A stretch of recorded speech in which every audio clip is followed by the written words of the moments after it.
د لوی او بخښونکي خدای په نامه سلامونه او نیکې هیلې تاسو ټولو ګرانو زده کوونکو ته هیله ده چې ټول جوړ روغ صحتمند او سرحاله اوسئ.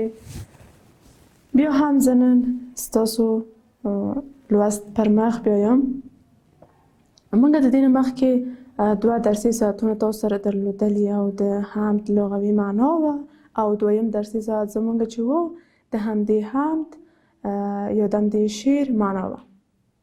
په دې هیله چې په دغه 2 درسي ساعتونو کې تاسو خپل کورنی کار تکمیله کړی وي او کتابچو کې مو د دغه نظم مفهوم یعنې په نثر اړولی وي. دغه نظم راځو د دغه نظم ویونکی یا شاعر څوک دی د دې په اړه به تاسو ته معلومات درکړم. تاسو په دې انځور کې ګورئ دا څوک ده؟ ماشاءالله آفرین زده کوونکي وایي رحمان بابا ده. رحمان بابا زموږ د پښتو ژبې نومیالی او خوږ ژبی شاعر ده. رحمان بابا یو دیوان لري، ډیر ساده دی، روان دی او عام فهمه دی. یعنی هر څوک کولی شي د نظمونه په ډیر ساده توګه ولولي او دغه په مفهوم باندې پوه شي. ځکه نو رحمان بابا د همدې یو دیوان په درلودلو سره ډیر زیات شهرت ته رسیدلی دی. په تېر لوست کې هم تر عنوان لاندې موږ د دوی د کلام نمونه ولوستله. ډیر خوږ هم دی و په معنا یې تاسو پوه شوئ. نن راځم تاسو یو بل نظم د ده لولم، بیا وروسته دغه د ده په هکله لنډه پیژندنه لرو. چې پیسې ورسره نه وي خود غریب وي، ما غریب سړی هوښیار لیدلی نه دی. چې پیسې ورسره نه وي خود غریب وي، ما غریب سړی هوښیار لیدلی نه دی. مالداري او دینداري د سره لرې، ما مالدار ایماندار لیدلی نه دی. هر سړی تر خپل مطلبه پورې یار دی، ما د خدای لپاره یار لیدلی نه دی.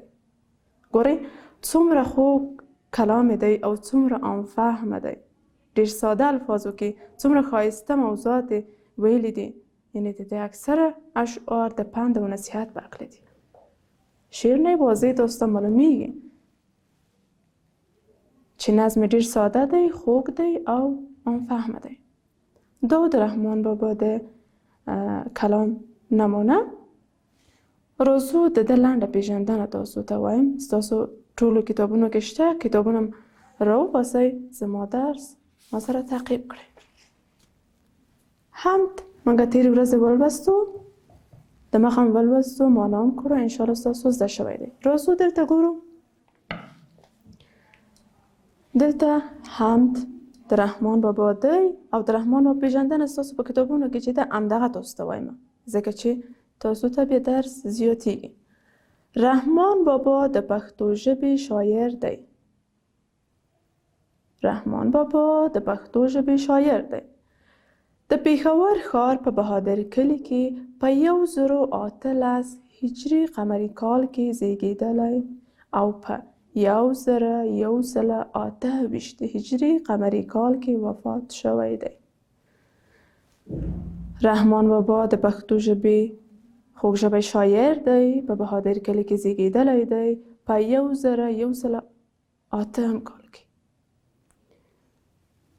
په آثارو کې دا یوازې یو دیوان لري. که چېرې تاسو ته په ازموینې کې راځي د رحمان بابا د آثارو نومونه واخلئ، تاسو لیکئ چې رحمان بابا یو دیوان لري او رحمان بابا په 1128 هجري قمري کال کې وفات شوی دی. دا و د رحمان بابا په هکله لنډه پیژندنه. بیا وایم رحمان بابا د پښتو ژبې خوږ ژبی شاعر دی.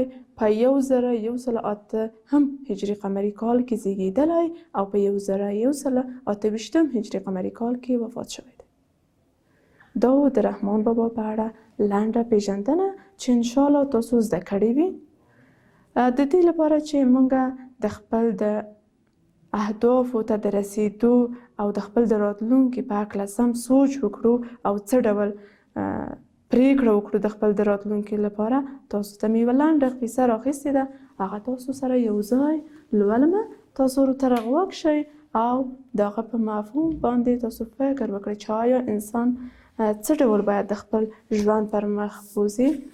دا دی زموږ کتاب سره چرګه.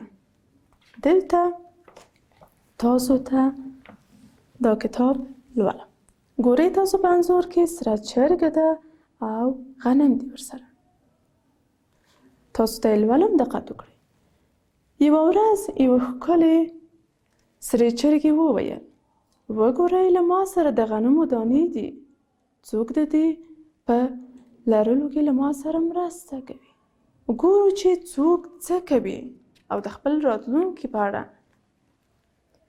هیلې وویل دا څه وایي؟ ګورو زه خو نشم کولی. دا وایي زه نشم کولی. پیشو وویل: پیشو دلته ناسته ده، څومره ښایسته انځور دی، شین. زه هم نشم کولی. پیشو وایي زه نشم کولی. سپی وویل: دلته وګورئ سپی ناست دی، وایي زما یې څه، په خپله یې وکړه. سرې چرګې وویل: خیر دی، زه به یې په خپله وکړم. او ویې کړل هم. ګورئ سره چرګه څومره زیار باسي.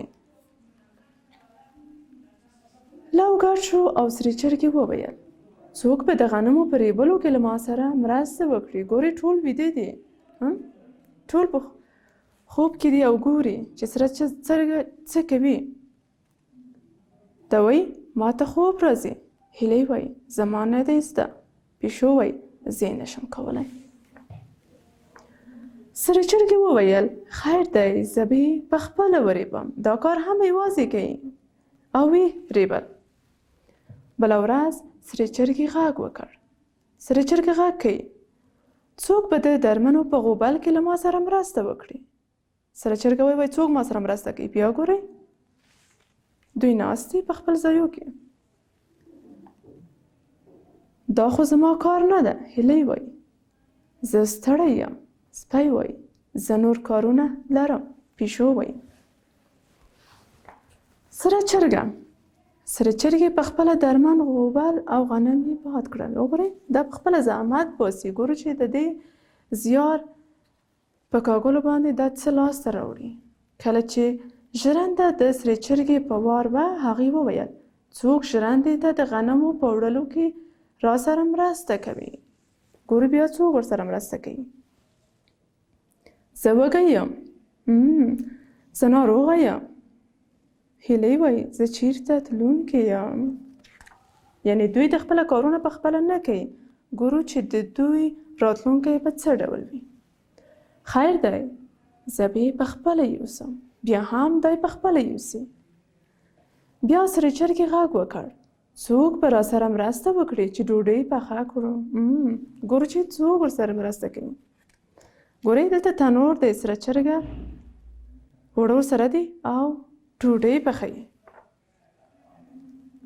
زه په خپله یې وکړه. دوی وایي زه په خپله یې وکړه. کاشکې مې زده وای. هیلۍ وایي کاشکې مې زده وای، خو زحمت چې څوک ونه باسي معلوم داره چې کار نشي کولی. سره چرګه بیا هم لګیا ده. په انځور کې تاسو ګورئ. زه کار لرم. هیلۍ وایي. سره چرګې وویل: خیر دی، زه به یې په خپله پخه کړم. بیا هم ډوډۍ ګورئ څومره ښایسته پخوي او پخه یې کړه. څوک له ما سره ډوډۍ خوري؟ چرګه وایي څوک له ما سره ډوډۍ خوري؟ ګورو چې څوک اوس وایي زه یې خورم. هیلۍ وایي زه یې خورم. په کار کې تنبله وه، په خوراک کې چالاکه.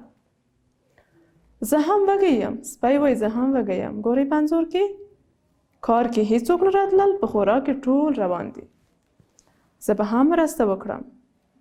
په ډوډۍ خوړلو کې ورسره مرسته کوي، په کار کې نه. سره چرګې وویل راځئ چې حساب سره وکړو. سره چرګې وایي راځئ چې حساب وکړو چې چا څه کار کړی دی چې اوس ډوډۍ خوراک کې ما سره یو ځای کیږئ. تاسو د غنمو په کرلو کې زما ملګرتیا ونه کړه. واقعیت کې هم تاسو په انځورونو کې ولیدل دوی هیڅ ملګرتیا ونه کړه د سرې چرګې سره. په ریبلو کې مو یوازې پرېښوده. رښتیا هم په ریبلو کې یوازې پرېښوده، په غوبل کې مو برخه وانه اخیسته. ژرنده ته په وړلو یې زه څومره ستړی شوم. تاسو د ډوډۍ په پخولو کې هم زما مرسته ونه کړه. ډوډۍ چې کله پخوله سرې چرګې یوازې پخه کړه. نو اوس حق نه لرئ چې په خوړلو کې له ما سره مرسته وکړئ. دا به هم زه یوازې وخورم.